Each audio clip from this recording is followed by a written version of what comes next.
Hi friends, this is Ponlakshmi from It's Time for TNPSC. So நம்ம வந்து ஒரு test batch வந்து run பண்ணிட்டுருக்கோம். ஸோ அதில் வந்து பார்த்தோம் அப்படின்னா நமக்கு வந்து ஸ்கெடியூல் 1ல டாபிக் 1 வந்து இன்னையோட கம்ப்ளீட் ஆகுது. ஸோ ஜான்வரி 4லேருந்து ஜான்வரி 6 வரைக்கும் ஒரு டாபிக் கொடுத்துருந்தோம், அட்வென்ட் ஆஃப் யூரோப்பியன்ஸ் அப்படின்னு சொல்லிட்டு. ஸோ அதுக்கான டாபிக் டெஸ்ட் வந்து இன்றைக்கி நம்ம வாட்ஸ்அப் குரூப் அண்ட் டெலிகிராம் குரூப்பில் வந்து கொஸ்டின்ஸ் வந்து சென்ட் பண்ணியாச்சு. போத் தமிழ் அண்ட் இங்கிலீஷ் ரெண்டுமே செப்பரேட் பிடிஎஃப் இருக்கும். ஸோ நீங்கள் போய் டெஸ்ட் அட்டன் பண்ணிக்கலாம். கரெக்டாக 9:30க்கு வந்து உங்களுக்கு அதுக்கான ஆன்சர் வந்து சென்ட் பண்ணுவோம். ஓகேவா? ஸோ அதை வச்சு நீங்கள் செக் பண்ணிக்கோங்க. உங்களோட நீங்களே எவாலுவேட் பண்ணிக்கலாம். ஓகேவா? ஸோ இது வந்து ஆக்சுவலாக வந்து இப்போதைக்கு ஜான்வரி 4லேருந்து ஜான்வரி 14 வரைக்கும் இந்த பேட்ச் வந்து ஃப்ரீ பேட்சாக தான் ரன் ஆகுது.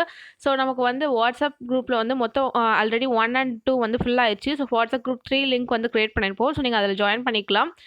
ஸோ ஜான்வரி 14 வரைக்குமே நீங்கள் வந்து ஃப்ரீ ஆக்சஸ் பண்ணிக்கலாம். அதுக்கப்புறம் விருப்பம் உள்ளவங்க இதில் வந்து நீங்கள் பே பண்ணி ஜாயின் பண்ணிக்கலாம். ஸோ ஜான்வரி 14க்கு அப்புறமாட்டு இந்த மாதிரி கொஸ்டின்ஸ் வந்து நம்ம வந்து காமன் குரூப்பில் கொடுக்க மாட்டோம். ஸோ ஆல்ரெடி பெய்டு குரூப் ஒன்று இருக்குது. ஸோ அதுக்கு மட்டுமே சென்ட் பண்ணுவோம். ஓகேவா? ஸோ உங்களுக்கு இந்த டெஸ்ட் பிடிச்சிருந்துச்சி, உங்களுக்கு வந்து உங்களுக்கு ஏற்ற மாதிரி இருக்குது, உங்களுக்கு செட் ஆகுது அப்படின்னா நீங்கள் வந்து நெக்ஸ்ட் கண்டினியூ பண்ணிக்கலாம். ஓகேவா?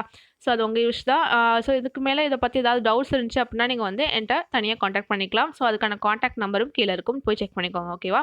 ஸோ இந்த டெஸ்ட் கொஸ்டின்ஸை வந்து கண்டிப்பாக உங்களுக்கு ரொம்பவே யூஸ்ஃபுல்லாக இருக்கும். ஸோ இதில் வந்து நீங்கள் ஃபுல் அண்ட் ஃபுல் என்ன அப்படின்னா தமிழ் தனியாக இருக்குது, இங்கிலீஷ் தனியாக இருக்குது அப்படின்னா ரெண்டுத்துக்கும் அப்படியே ட்ரான்ஸ்லேட் பண்ணியிருக்காது. ஸோ நம்ம ஆல்ரெடி சொல்லியிருந்தோம் டாபிக் டெஸ்ட் வந்து 50 கொஸ்டின்ஸ் கொடுக்குறதா தான் சொல்லியிருந்தோம். ஆனால் இப்போ பார்த்தோம் அப்படின்னா அரௌண்ட் 100 கண்டிப்பாக இருக்கும். ஏன் அப்படின்னா தமிழில் 50 கொஸ்டின்ஸ், இங்கிலீஷில் 50 கொஸ்டின்ஸ் கொடுத்துருக்கோம். ஸோ ரெண்டுமே வந்து வேறு கொஸ்டின்ஸாக இருக்கும். ஓகேவா? ஸோ சில கொஸ்டின்ஸ் தான் சேமாக இருக்கும், மற்ற கொஸ்டின்ஸ் வேறு கொஸ்டின்ஸாக இருக்கும். ஸோ இதில் உள்ள அதே கொஸ்டின் நீங்கள் தமிழ்லையோ இல்லை இதில் உள்ள அதே கொஸ்டின் நீங்கள் இங்கிலீஷ்லையோ அந்த மாதிரி இருக்காது. ஓகேவா? ஸோ நீங்கள் வந்து இங்கிலீஷ் அண்ட் தமிழ் ரெண்டுத்தையுமே நீங்கள் எல்லாருமே அட்டென்ட் பண்ணி பார்க்கலாம். ஓகேவா? ஸோ நெக்ஸ்ட் என்ன டாபிக், அதாவது நெக்ஸ்ட் 3 டேஸ்க்கான டாபிக் என்ன, அண்ட் தென் அதுக்கான மெட்டீரியல் இது எல்லாமே நம்ம வந்து இன்றைக்கி நைட்டே சென்ட் பண்ணிடுவோம்.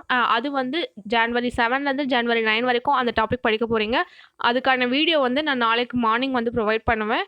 ஸோ ஜான்வரி 9 நைட்டு வந்து அந்த டாப்பிக்கான டெஸ்ட் இருக்கும். ஓகேவா? Okay, thank you.